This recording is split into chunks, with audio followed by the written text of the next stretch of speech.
Alright, so looking at the draft, again, this is a wave clear-centric map. If you don't have better wave clear, you need to have better picks. Kael'thas has great wave clear, Sylvanas has great wave clear, Johanna has great wave clear, Rhaegar has great wave clear, Gul'dan has okay wave clear. Arthas, okay. Brightwing, okay. Li Ming, meh. Good post 7 if you take Calamity. Thrall, but Zool. Zool. So, that is pretty even, actually, overall. Yeah, so, for those of you who don't know, I think it's under editing. I wouldn't know this if someone hadn't told me when I first started streaming. Yeah. So, Lord... Not Lord B. I don't know why I typed that. So, on your dashboard, you just go to editing. It pops up with a thing. Editors have access to your channel's dashboard. This allows them to help you manage your channel in recordings, running commercials, updating broadcast titles, changing the current game, and adding titles and descriptions to recordings. Be sure to pick several editors with whom you trust with these permissions. Since there's currently no way to keep track of which editor is editing the information, make sure to set up a communication system to prevent anyone from editing simultaneously.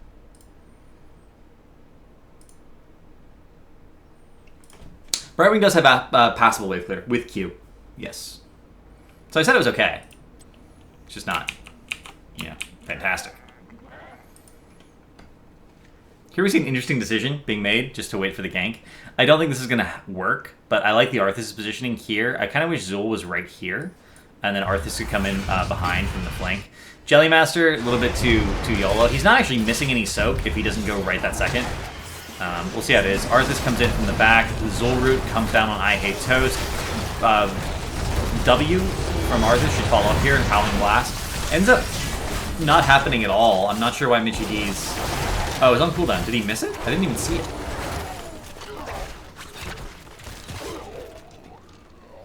Yeah, so Arthas should have initiated that. There was a huge mistake by the Zool to go in like that right away, particularly because he was going in essentially 1v4. His team, he was here, his team was here, his tank was here, and he warned the entire enemy team that it was about to happen. Like that doesn't really make sense. And he did it with his Q on cooldown, which is his only version of poke because he used it to check the bush.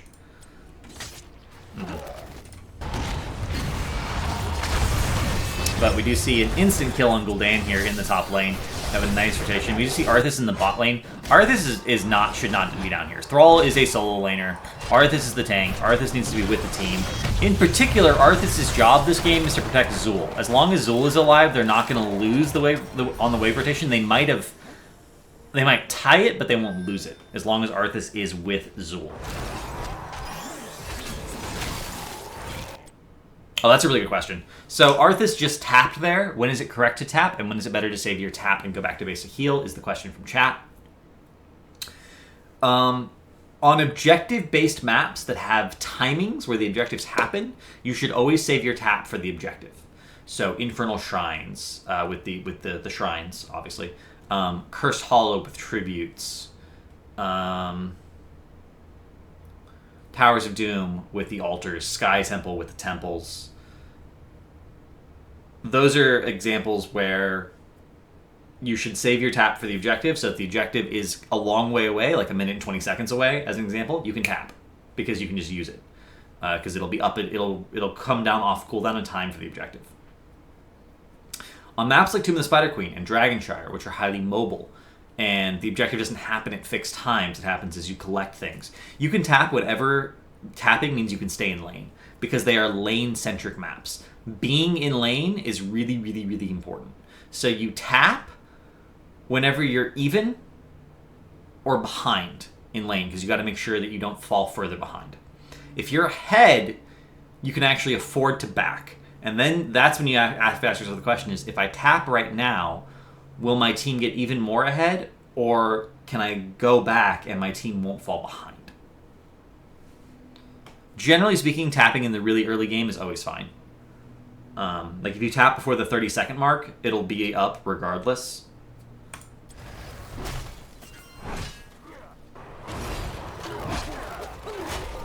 But going into the late and mid game, on lane-centric maps, you should tap whenever you need to tap. And on objective-centric maps, you should never tap unless it's steering the objective. As a rule of thumb.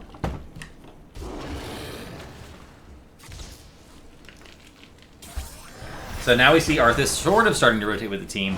Zul trying to turn in here. This is a waste of time. Absolute waste. You never want to turn in unless it's going to result in a full turn in. The only reason that people in Hero League, for instance, turn in when it's not going to result in the first turn in is because they're afraid of dying and losing their gems. That applies to the solo laner because he can actually die, but it should never apply to this 4-man rotation because there's 4 of you rotating together. If 4 people are together and someone can pick up your gems when you die, why are you afraid of losing your gems? That doesn't make any sense.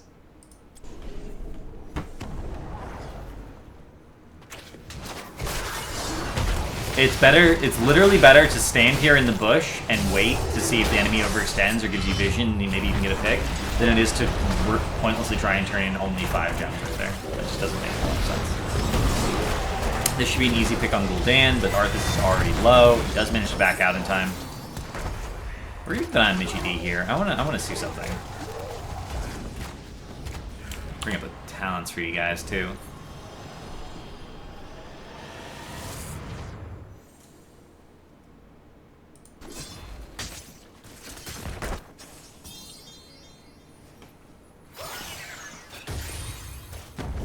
So we see, again, the establishment of this 4-man rotation. I'm not sure why Zul didn't help clear that wave. He does come mid. Mid did get there first, and I think he just didn't want to miss the experience. But in general, he really just want to 4-man rotate. So if mid wave got there first and it was close, I'm not sure why Brightwing's here. Brightwing's now completely chunked out by the Kel boss for no reason. Just be together. It's actually not that hard to just be together. Nice root by the Zul, Li Ming with the follow-up, gets the finish. And again, this is even worse. So this experience could be getting gotten, and Zul could be getting additional skeletons, but instead Zul's turning in. They don't have enough for turn in. They still don't have enough for turn in. So let's call that 4 missed skeletons.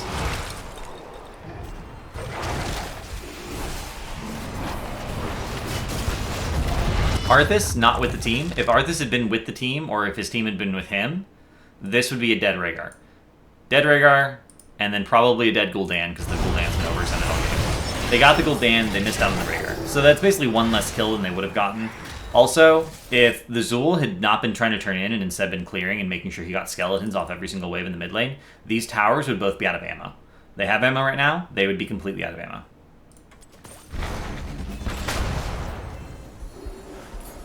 Which means that the first turn-in is going to get a lot of value, right?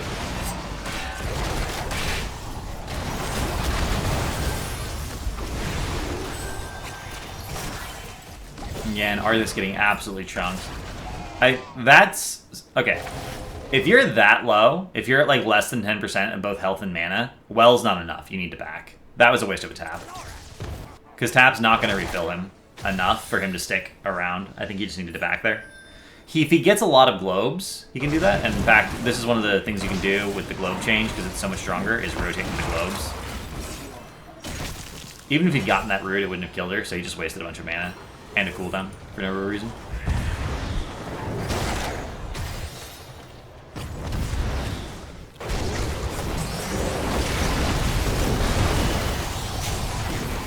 Gul'dan, again, overextended. Where is Johanna? So Johanna's up here, clearing waves. The rest of blue team's down here. Blue team's doing this 4-man rotation even worse than red team, which is why they're losing the game. They just need to be together as 4. Gul'dan should actually be the solo laner, because he's the only one who has sustain, and sustain is absolutely critical for wave clear. Gul'dan's actually a really good solo laner if you play him well. So the fact that Gul'dan's up here dying and feeding instead of being a solo laner is wrong, and the fact that Sylvanas is down in the solo lane getting wrecked by Thrall is also wrong. So that's frustrating.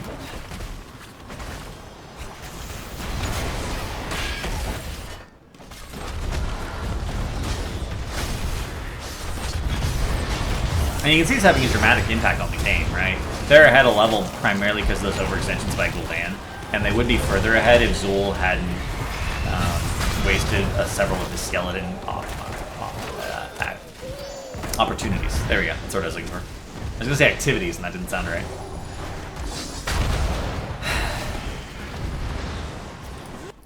So I have Janna clearing. And again, this is something that needs to happen, but it's not something the tank needs to be doing in the majority of circumstances. I like the decision because Joanna was basically thinking we should never fight down in Talent here, so I don't need to be with the team because we're not fighting. Everyone's just going to poke. I have no poke, and so that doesn't matter. But the rest of the team almost didn't get that message. Gul'dan almost got caught overextended again. It didn't end up happening, but it was close.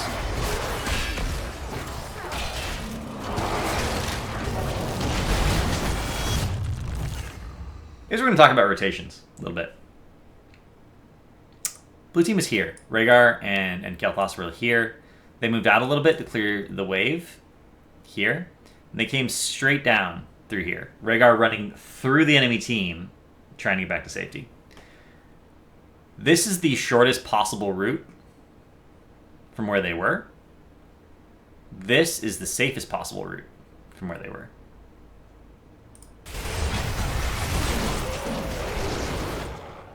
Rhaegar's now dead. Safest possible route. Feeding possible route. So this is the route you go if you want to not feed. And this is the route you go if you want to feed. As a rule, there is an invisible line down the middle of the map. Starting here at the boss, coming all the way down across the turn-in. You never cross that line unless you have an advantage. Whether it's you're up a talent tier, you have heroics off cooldown and they don't, you're ahead in experience, your team's alive, they're dead, they're low on health and you're high on health, whatever, it doesn't matter. You don't ever want to cross this invisible line. The line moves depending on who has the advantage. So this fort's out of ammo. There's 4 people together here. Your Sylvanas is top lane, your Gul'dan is still mid. So at best, this is a 3v4, and the buildings don't matter because they're out of ammo. So Rhaegar just rotated the dangerous line. So currently, on the bottom half of the map, the line is like here. The invisible line of where the red team has an advantage is like here. In order to not be dead as the blue team, you have to be on this side of it. Rhaegar was over here. The only people who can take dangerous rotational paths, who can cross that line with impunity, are tanks that have escapes and stealth cures. So Zeratul, Nova, Muradin, and Nubarak, kind of Johanna because with Iron Skin she has enough of a lockdown. Sonya with Leap, although you obviously don't want to use Leap like that if you can avoid it. Kind of Tracer with Recall. But heroes who have really strong escapes or have enough HP to live through the consequences. Or some sort of anti-CC abilities, right, to get out of the situation. You never want to do that. This is one of the largest mistakes that everyone at every tier of play makes consistently. You do not take the more dangerous rotational path. ETC can take dangerous rotational paths. It's fine. You do not take the more dangerous rotational path unless you have an ability to specifically deal with it. Not Sergeant Hammer.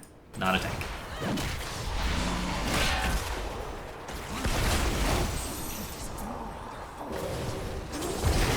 So notice Earthshaker was like, saw what happened to the Rhaegar, and he's like, oh fuck, that's a bad idea. He mounted up and he backed off and he rotated safely to where it would have been safe 15 seconds ago. The problem is with the fort down, with the wave pushing in, the line of safety for the red team has moved to like here.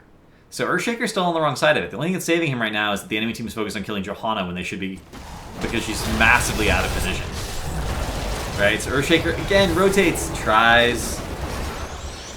And Earthshaker's doing a good job here. He's pretty much, except for except for following the Rhaegar and being way out of position, he's slowly worked his way back into on the safe side of the line without getting caught out.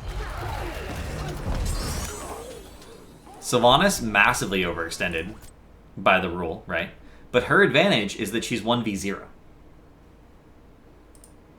It sounds silly, but she's actually 1v0 right now. There's no one here. She's until 3 seconds ago, she could see literally the entire enemy team on the minimap. She knew where they were, and she knew they were not top. She has about 12 seconds before they could be here, so she doesn't have to leave right this second. But leaving soon would be a good idea. She decides to leave right this second. Absolutely good play.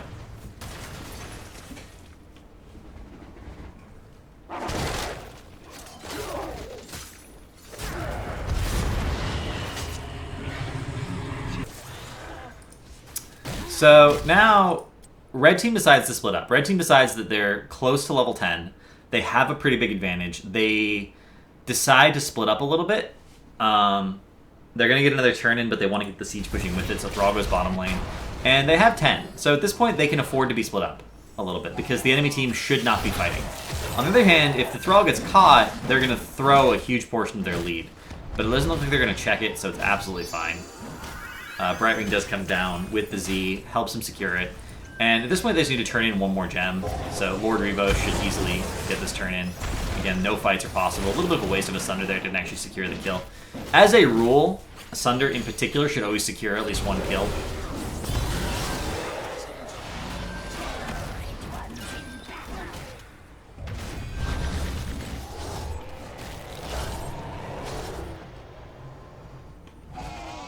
So they got a second turn in. This is their second turn in a row. They have heroics.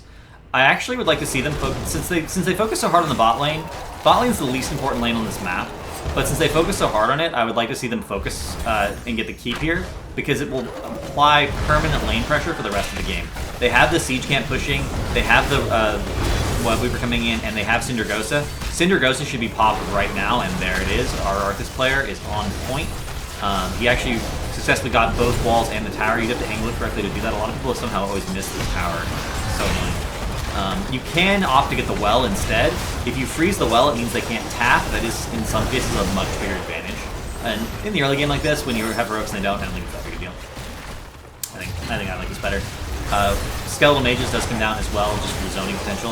We're hoping to get a pick for the Li Ming here, and it doesn't happen. That would have been game, possibly, if they'd gotten even one kill, because the Li Ming resets would have had it happen constantly. But the damage was so spread out amongst everyone that it just didn't end up happening. Now they should rotate to the mid lane and repeat. At this point, they can't end the game. At this point, they can't end the game. So we're looking for experience. We're looking to get even further ahead than we are. We really want to hit 13 before they hit 10, which is possible but unlikely. But we can easily hit 13 before they can force a fight, at least. As soon as they hit 10, they need to back up. So 10 is going to come here in like literally half a second. Leave. Leave now. Red team needs to immediately back up. They waited till the Web Weaver died.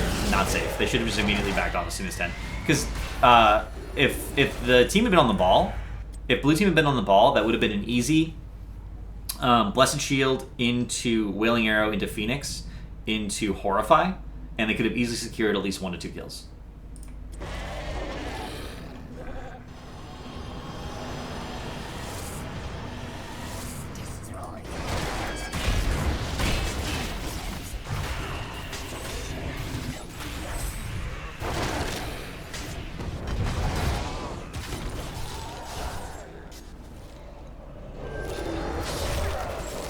Wow, a Kael'thas who went Convection at level 1 but did not go Burn Flesh at level 7. That doesn't make any sense. If you wanted the damage for the standard build, a Fel Infusion would have been better for the 5% ability power. And if you wanted survivability, Mana Addict would have been better. That doesn't make sense. I'm not really looking at the talents this game, but that's just bad. We see Syndragosa used kind of awkwardly here is engaged. That's a huge mistake. That's a wasted heroic. But they do still manage to get a pick on the Rhaegar. Michi D's is really overextended here. He has Brightwing as a support. Arthas has a lot of self-sustain, particularly with you when you go Icebound Fortitude, you have Rune Tap. Moral Coil is a talent that should basically never be taken if you're the tank as Arthas. You can take it as the Bruiser if you plan on comboing it with Embrace Death at 16. And that's it. That's really the only reason you should ever take a Mortal Coil. But Arthas is the tank, not the Bruiser in this composition. So that should have been either Rune Tap or Icebound Fortitude. Icebound Fortitude in particular would have helped him a lot versus the potential burst from Gravity Lapse Kael'thas. Which, you know, Kael'thas did take.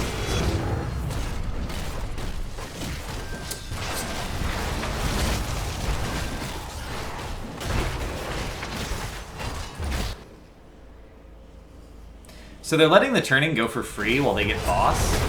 That's not a bad decision, but it's not the best decision. The best decision is definitely to prevent turn-in. I mean, Rhaegar was dead. They have a Talon's here advantage. There's no particular reason to just let the enemy team get a free turn-in. They had the Brightwing. Brightwing could have easily poked that. Didn't need to be at the boss. Brightwing doesn't add a substantial amount of damage. You could have Z'd back if they'd collapsed on boss to try and contest. I'm working on it, Lord Boo. I'm working on it. It's such a hard guide to write. For those of you who don't know, the reason the guide for Arthas has been delayed is because the website that I'm publishing it to it has its own formatting guidelines, so I need to like redo a little bit of the formatting. The guide is basically done. I could, if I was publishing it on Reddit the way I've been publishing my guides, I could just publish it today. I just need to add a note about Syndragosa and test one thing, and I'll be done. But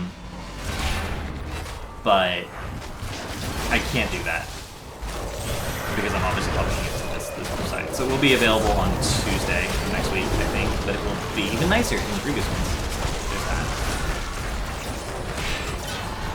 And I apologize for the delay, because I know everyone's looking forward to that, guys. Really good Horrify here. They should focus on the Arthas here. Arthas should not live through this experience. He ends up living through the experience because they decided to focus on the higher health hero who is more fragile. Which is not a good decision. Focus on whoever's most out of position. Whoever's easiest to kill. That would have been an easy kill on the Arthas. They just didn't get it. They did, however, save their top keep. So only the bottom keep is actually in bad place because it's gone. And pushing. So the beginning of this throw. Whenever you're up a talent tier, your objective is to keep pressure on the enemy team so they can't catch up. Boss doesn't help keep pressure, really. Particularly not if they also get a turn-in, because boss only pressures one lane while turn-in pressures all three, which forces you to go deal with other lanes. So by letting them get the free turn-in, that's the first part of this throw. Free turn-in is the first part of the throw because they didn't continue to pressure the enemy team.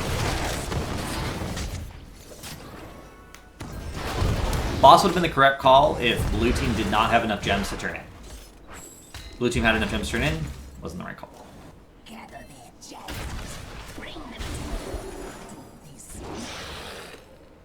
So blue team wants to fight here. They're on an even talent tier. They give up. Okay. Anything else interesting talent-wise? Not really. Pretty standard talents for most heroes.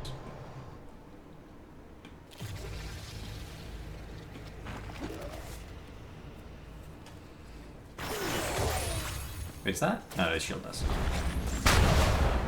The only difference between Shield Dust and Shield Boost, whatever the 13 talent is that increases the movement speed, is like the colors are rotated a little bit. So sometimes I forget it's the green on top is Shield Dust. So now blue team or red team has 16. So now they're ahead again, and they can afford to engage. They should be together as 5, and they should be prioritizing top keep because top is the most important lane on this map. We do see Syndragosa come down, disables the well and the building, misses the tower. We'll talk about this. In this case, he could have gotten all 3 just by standing here, but awkward. Li Ming wasn't with the team here. She was here and rotated around, and then she went in too deep trying to get a poke on the kill. If she'd been there from the beginning, she could have walked around here and been positioned here, so she could have gotten the angled poke. Because she's illusionist, she still would have been able to get to here and bounce over the wall to leave. So Li Ming's positioning there ended up in her getting silenced, which meant no damage, which meant none of the low health targets got bursted, which means no resets. And as a result, Thrall was able to get focused by the combination of Gul'dan plus Kael'thas plus Johanna and Sylvanas, and then they snowballed that into killing the Brightwing and the Arthas. So the Li Ming not being with the team here, not being able to rotate around here, get into position here to make sure she got all of that damage to everyone who was low and overexposed, instead of getting silenced by Sylvanas as she was here, was the primary reason that fight went as badly as it did. The second reason that fight went as badly as it is because Arthas committed to it without Li Ming there. You do not commit to fights unless your team is there. You will lose a 5v4 on even talent tiers. Or on if you're 5v4 and you're up a talent tier, or if you're 4v5, excuse me, and you're up a talent tier, that's basically an even fight. You really do need it to be 5v5 in order to take advantage of the fact that you have a talent tier. We do see Arthas did pick up Embrace Death, so at least he did that right. I'm very critical of Arthas play. I've been watching Alex the Pro G and talking to Alex the Pro G while writing my Arthas guide, and now I'm very, very critical of Arthas players because I'm used to watching him play Arthas. He's one of the best Arthas players in the world, but it's not really fair.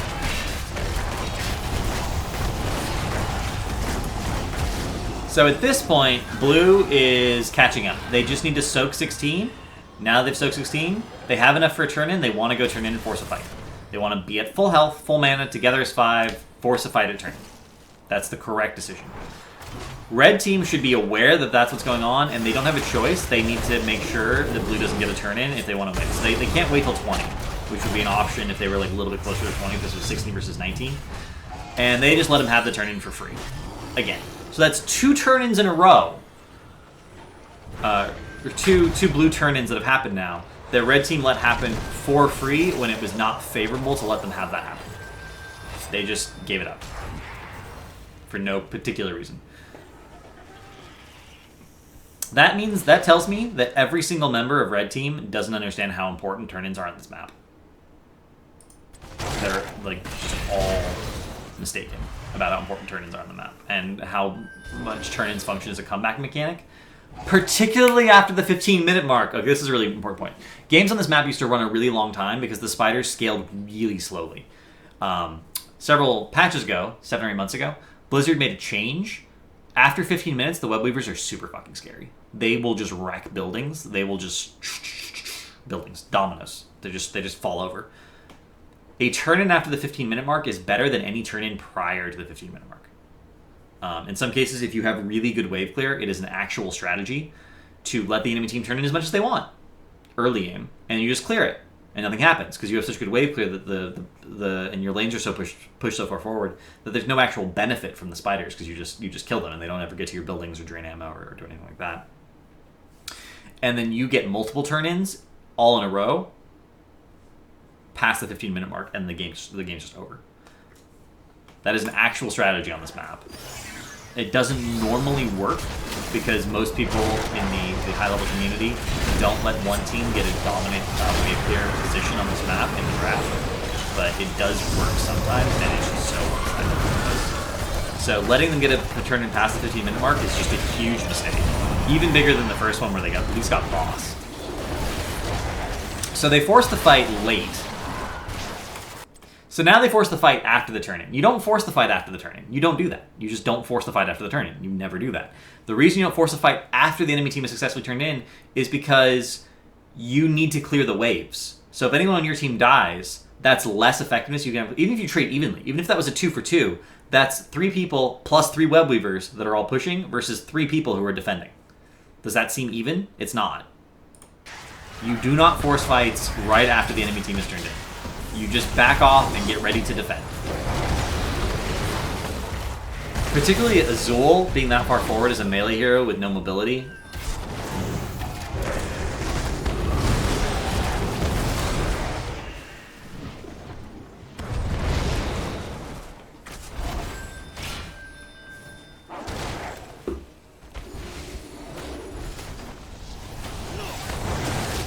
So now we're going to see this bottom fort go down basically for free because the Zul is dead.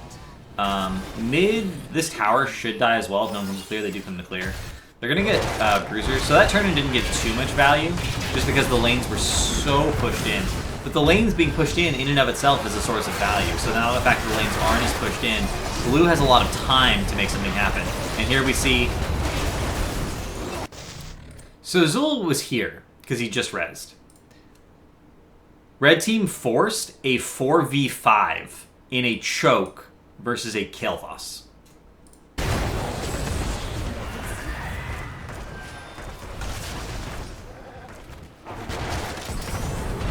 So that's one thrown. That's 2 fights that should not have happened and 2 turn-ins that should not have happened. So that's 4 actions that red team has taken to actively throw the game.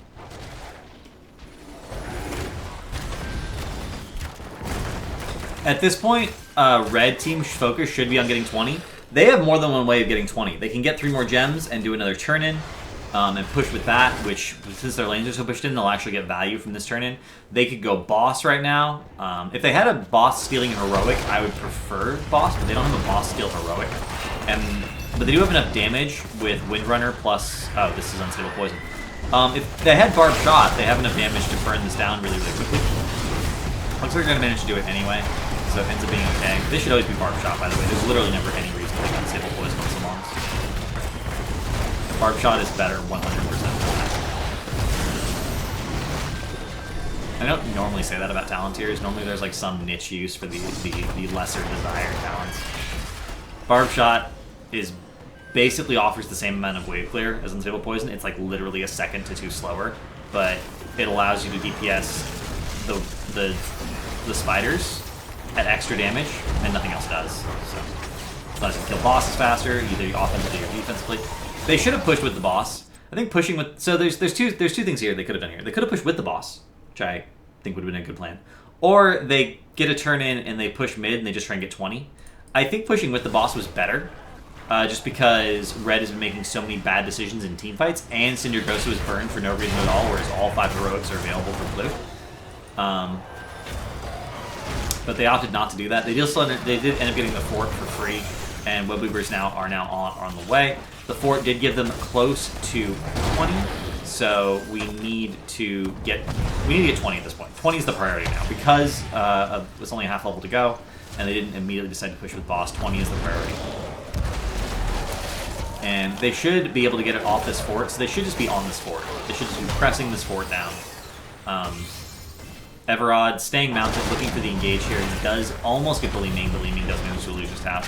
Not quite enough experience. It's so close, though. So close.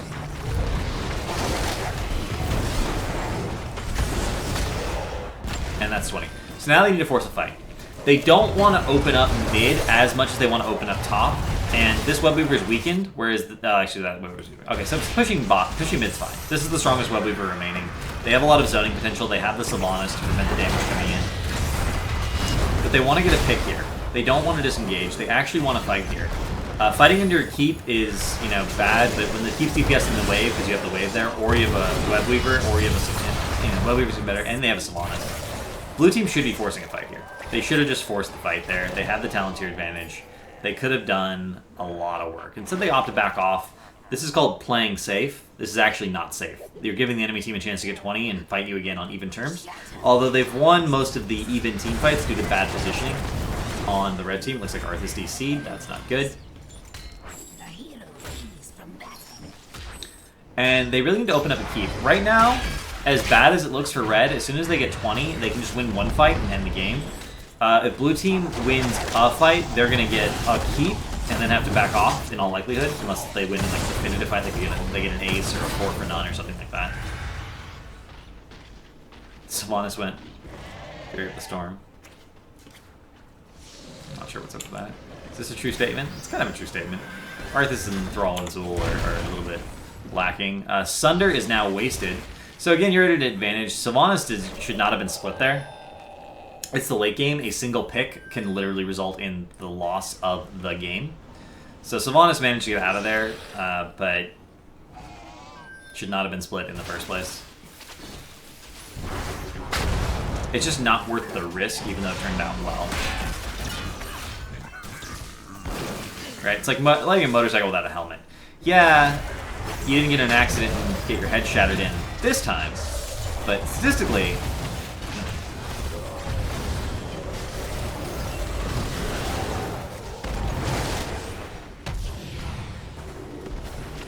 so Sylvanas is so spread out from the rest of the team, and it's really like making me anxious. She does have a good escape with Windrunner. She can go over the wall here. As long as she stays next to the wall, this is okay positioning. Her team but she's a force multiplier for pushes, and her team was pushing. If she'd been here, this wall would have been easier to kill because they could have just walked up and hit it instead of having to poke it. So neither team has turn-in or is going to have turn-in for a while, actually. 25 plus 17 is 42, so they are, quite a ways off. 23 gems off, which is, at 9 gems per 30 seconds available on the map, and if you don't count hero kills, is a ways away. So we're getting in kind of a lull. At this point, both teams are just trying to de-push their lanes as much as possible. It's a little bit easier for red. That's a pointless Cindergosa. Ended up not hitting anyone. And now they have to back off. Whenever your engage heroics end up missing a target and not really getting any value, you just need to leave. Everad decides to go for the counter engage because that was such a waste and ends up getting an immediate kill on the right wing. It's a good decision. They can easily chase down the Zul here. They can chase down the Arthas. And that should be game.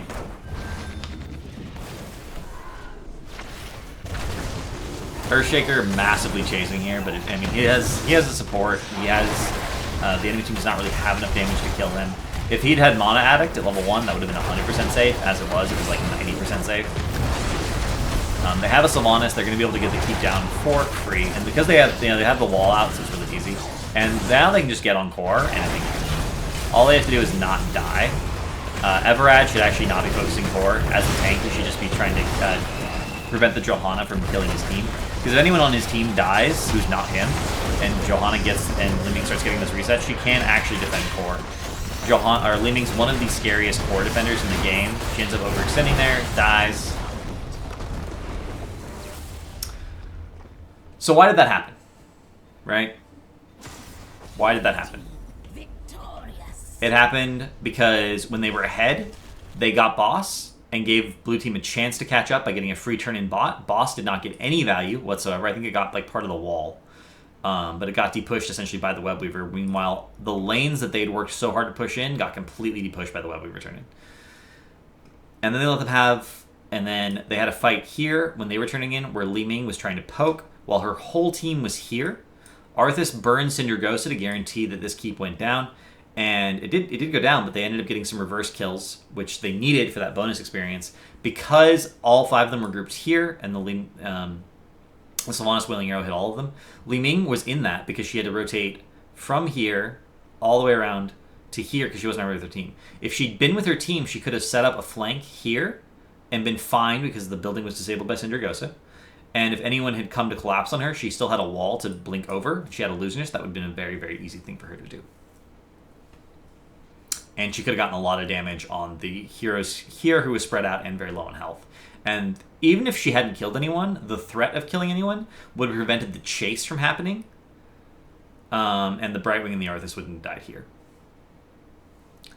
After that, they let another turn-in happen basically for free. After that turn-in, they had a fight in the bot lane. Zul got picked off. And then they had a fight in the bot lane where Zul had just rezzed and it was 5v4. And they just walked into a choke point versus a Kael'thas and died. And then here, Arthas burned a heroic that hit absolutely nobody. And they still tried to fight. 5 heroics versus 4. The 5 heroics beat the 4.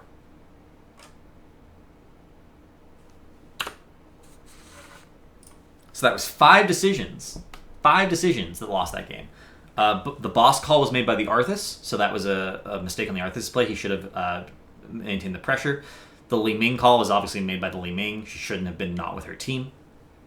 She should have continued that pressure. Letting them get a turn in was I can't tell from the pings whose decision that was. Like I know the boss was Arthas' decision because he pinged it.